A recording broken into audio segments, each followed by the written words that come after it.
नमस्कार दोस्तों, आज हम बात करेंगे मेनोपॉज़ की। मेनोपॉज़ क्या होता है, उसके पहले की अवस्थाएं कौन कौन सी होती हैं और उसके बाद की कौन सी अवस्था होती है, क्या चेंजेस मिलते हैं और हम इसका क्या ट्रीटमेंट कर सकते हैं। मेनोपॉज़ का मतलब होता है पीरियड्स का बंद हो जाना, इसको हम मेनोपॉज़ बोलते हैं। और भी टर्म्स हैं जो इसके साथ रिलेटेड हैं, जैसे कि प्री मेनोपॉज़, पेरीमेनोपॉज़ और पोस्ट मेनोपॉज़।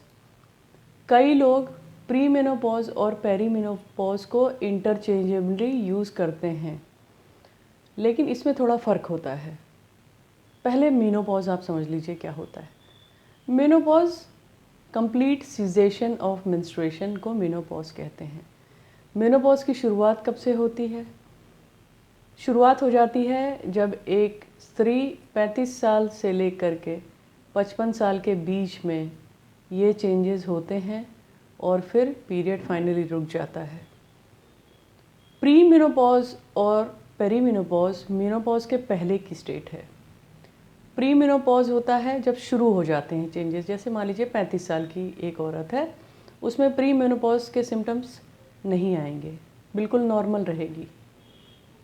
मतलब उसके कोई पीरियड में चेंजेस नहीं होंगे, उसको कोई मूड चेंजेस नहीं होंगे, कोई फिज़िकल चेंजेस नहीं होंगे। एक नॉर्मल रिप्रोडक्टिव ईयर की लेडी भी प्री मेनोपॉज़ में आ जाती है, तब उसको प्रेगनेंसी भी हो सकती है और उसको बिल्कुल पता नहीं चलता। पेरी मेनोपॉज़ तब होता है जब पीरियड इरेगुलर होने लगे, जल्दी जल्दी आने लगे, देर में आने लगे, या बहुत कम ब्लीडिंग होने लगे, या बहुत ज़्यादा ब्लीडिंग होने लगे। मतलब कुछ कुछ चेंजेस स्टार्ट हो गए नॉर्मल मेंस्ट्रुएशन से, वो औरत पेरी मेनोपॉज़ल कहलाती है। मेनोपॉज़ तब होता है जब एक स्त्री का पीरियड रुक जाता है और 12 महीने तक वो पीरियड नहीं आता है, तब हम बोलते हैं कि उस औरत का मेनोपॉज़ हो गया। तो पेरीमेनोपॉज़ वो टाइम है जब सिम्टम्स आने लगे और उसका पीरियड जब रुक जाता है और 12 महीने तक नहीं आता है, तो उसको हम मेनोपॉज़ कहते हैं। और पोस्ट मेनोपॉज़ उसको कहते हैं जिस औरत का पीरियड 12 महीने तक नहीं आया है और उसके बाद फिर वो नहीं आता है, तो वो एक पोस्ट मेनोपॉज़ल वुमेन कहलाती है, यानी अब उसका पीरियड कभी नहीं आएगा। ये सारे टर्म्स आपके क्लियर हो गए। एक और चीज़ होती है अर्ली मेनोपॉज़। अर्ली मेनोपॉज़ क्या होता है? कुछ औरतों में बहुत पहले ही मेनोपॉज़ हो जाता है। उसके कई कारण हो सकते हैं। पहला कारण ये है कि अंदर जो ओवरीज में एग्स होते हैं वो प्रीमेच्योरली ख़त्म हो गए, तो एग्स नहीं बनेंगे, ओवुलेशन नहीं होगा, पीरियड नहीं होगा, तो प्रीमेच्योर ओवेरियन फेल्योर उसको कहते हैं, और वो भी कई लोगों में होता है। या वो औरत जिसका यूट्रस निकाल दिया जा चुका है, हिस्टेरेक्टमी का ऑपरेशन जिसका हो चुका है, उसको भी पीरियड नहीं आएगा और उसको भी ब्लीडिंग नहीं होगी, उसका भी मेनोपॉज़ हो जाएगा।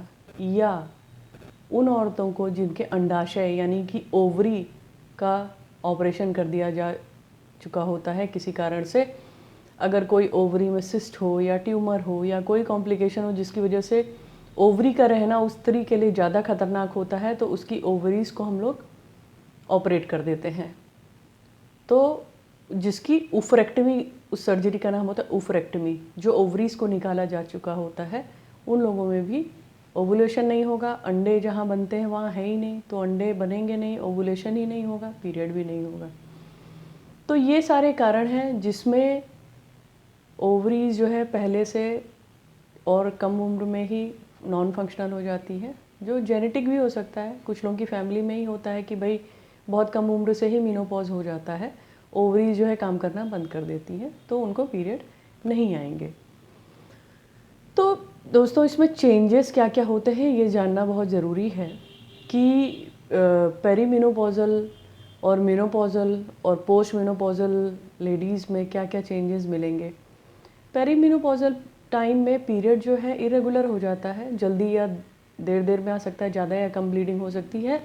फर्टिलिटी डेफिनेटली कम हो जाती है, प्रेग्नेंट होने के चांसेस कम हो जाते हैं इसमें, लेकिन बंद नहीं होते हैं। कई लोगों को ये लगता है कि अरे उनका पीरियड अब बंद हो गया है, और मेनोपॉज का टाइम आ गया है तो प्रेगनेंसी कहाँ से होगी, पर बहुत लोगों को उसमें प्रेगनेंसी हो जाती है। इसलिए आप डॉक्टर से ज़रूर मिलिएगा अगर आपके पीरियड जो है ज़्यादा दिन तक नहीं आए हैं और आपको ऐसा लगता है कि आप प्रेग्नेंट हो सकते हैं तो ज़रूर डॉक्टर से मिलिएगा। पेरीमेनोपॉज में इरेगुलर मेंसेस आएगा, जैसा कि मैंने बताया, ज़्यादा या कम। ज़्यादा होगा तो खून की कमी हो सकती है, तो उसके लिए आप डॉक्टर से मिलिए और प्रॉपर सप्लीमेंट्स लीजिए, ट्रीटमेंट लीजिए ताकि ब्लीडिंग ज़्यादा ना हो।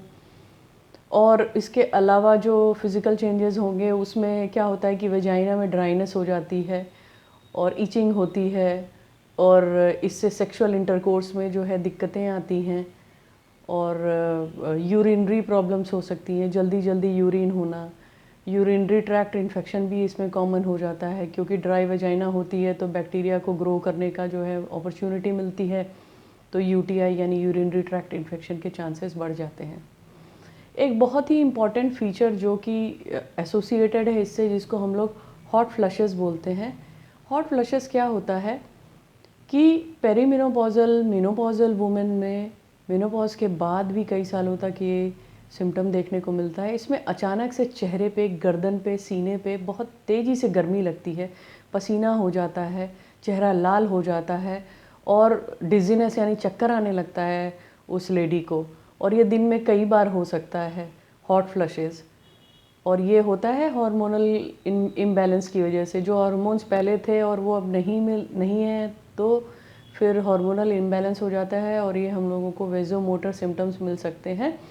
इसकी भी ट्रीटमेंट होता है और घर पे आप यही कर सकते हैं कि कोल्ड टेम्परेचर पर रहें, आइस पैक्स रखे रहें और गर्दन और आसपास में उसको आइस पैक से ठंडा कर लें, तो फिर इसमें आराम मिल जाता है। अचानक से ठंड भी लग सकती है, चिल्स होते हैं, तो चिल्स के लिए जो है फिर अपने को वार्म करिए, तो दोनों चीज़ें मिल सकती हैं। बहुत तेज़ गर्मी लगना और अचानक से ठंड लगना भी इसमें मिल सकता है, जिसको हम लोग हॉट फ्लैशेस बोलते हैं। स्लीप डिस्टर्बेंसेस हो जाते हैं, नींद नहीं आती है और फिर जो है उसकी वजह से जो है नींद न पूरी होने की वजह से आदमी को टायर्डनेस रहती है और उसका मन अच्छा नहीं रहता है, तो स्लीप डिस्टर्बेंसेस भी इसका एक पार्ट है। इमोशनल चेंजेस बहुत ही ज़बरदस्त होते हैं, क्योंकि एक औरत जिसका मेनोपॉज हो गया है या मेनोपॉज होने वाला है, उसको एक ये रहता है कि भाई अब वो माँ नहीं बन सकती है और उसके रिप्रोडक्टिव ईयर्स ख़त्म हो गए हैं, पता नहीं, तो उसको इसका इमोशनल बहुत डिस्टर्बेंस रहता है और इस वजह से वो डिप्रेशन में जा सकती है। बहुत एंजाइटी रहती है, इरिटेबिलिटी रहती है, चिड़चिड़ाहट रहती है और सडनली हार्मोन्स की कमी की वजह से अचानक से रोना और किसी बात पे बहुत जल्दी गुस्सा हो जाना, चिड़चिड़ापन हो जाना, ये सब एक नॉर्मल प्रोसेस है। वो हमारे पिछले वीडियो में जिसमें मैंने बताया था ईस्ट्रोजन और प्रोजेस्टेरॉन के इफ़ेक्ट के बारे में, उसको ज़रूर देखिएगा। उससे आपको पता चलेगा कि इस हार्मोन्स का क्या फ़र्क पड़ता है। उससे और भी रिलेटेड एक चीज़ है कि हड्डियाँ कमज़ोर हो जाती हैं, ऑस्टियोपीनिया या ऑस्टियोपोरोसिस हो जाती है। वो भी डिटेल लास्ट वीडियो में दिया हुआ है कि ईस्ट्रोजन की कमी हो जाती है, विटामिन डी की कमी हो जाती है, फिर हड्डियों में से कैल्शियम टूट के ब्लड में आने लगता है और कैल्शियम की कमी हो जाएगी हड्डियों में, तो फिर हड्डियां हल्की हो जाती हैं, फ्रैक्चर हो सकता है। इसलिए हमेशा देखा जाता है कि पोस्ट मेनोपॉजल वुमेन हल्का सा भी, कहीं से भी ज़ोर से भी थोड़ा सा लगता है या गिरती हैं हल्का सा भी, तो उनका फ्रैक्चर हो जाता है। तो ये एक बहुत ही बड़ा कॉम्प्लिकेशन है हार्मोन्स की कमी का।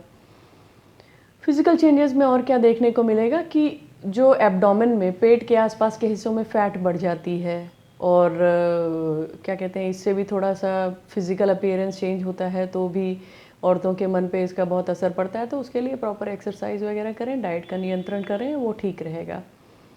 हेयर चेंजेस होने लगते हैं, पहले जो घने लंबे बाल थे वो अब पतले हो जाते हैं, उनकी मात्रा कम हो जाती है, ड्राई हो जाते हैं। स्किन भी इसी तरह से ड्राई हो जाती है, पतली हो जाती है, उसके भी चेंजेस होते हैं।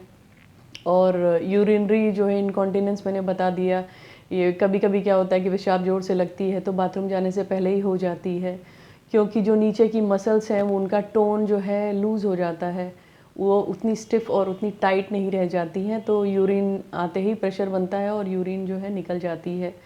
और ये एक बहुत ही बड़ा जो है ट्रबलसम डिस्कम्फर्ट होता है फीमेल्स को, जो वो शेयर नहीं कर पाती हैं और जिससे वो परेशान रहती हैं।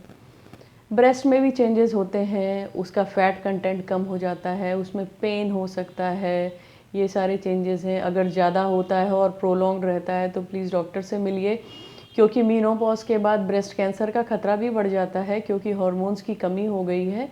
तो जो हार्मोन्स चाहिए जिन ऑर्गन्स में, अगर उसकी प्रॉपर मात्रा नहीं रहती है, कम या ज़्यादा होते हैं, तो ब्रेस्ट में चेंजेस होने लगते हैं और कैंसर होने की संभावना भी बढ़ जाती है। इसलिए हर 6 महीने पे पहले चेक करवाएं और उसके कुछ विजिट्स के बाद डॉक्टर आपको हर साल बुला करके आपके ब्रेस्ट का जो है एग्जामिनेशन करेंगे और देखेंगे कि उसमें कोई चेंजेस तो नहीं हो रहे हैं।